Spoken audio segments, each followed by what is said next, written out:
اعوذ باللہ من الشیطان الرجیم، بسم اللہ الرحمن الرحیم۔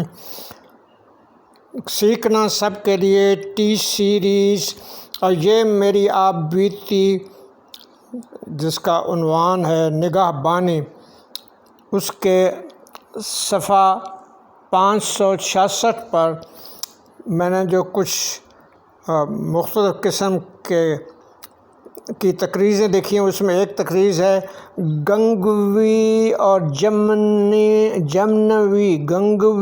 جمنوی بیوروکراسی۔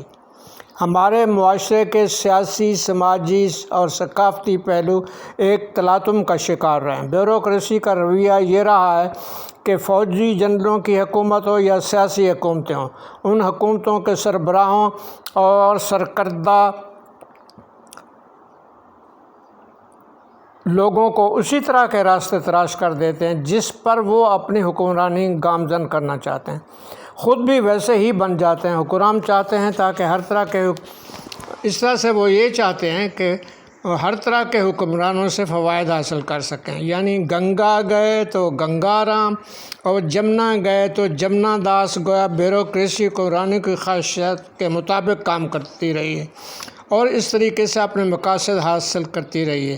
ملک اور قوم کا نہیں سوچا گیا۔ اسی رویے نے ہمارے ملک کو بہت زیادہ نقصان پہنچایا ہے۔ کہتے ہیں کہ سانپ بھی موسم کے مطابق اپنی پہلی جلد کے پیراہن کو اتار کر نئی چولی بدل لیتا ہے، مگر وہ چولی اپنے فائدے کے لیے بدلتا ہے، کسی دوسرے کے لیے نہیں۔ مگر ہم اس ملک کے انسان اپنے پیٹ پر ہاتھ پھیرتے رہتے ہیں۔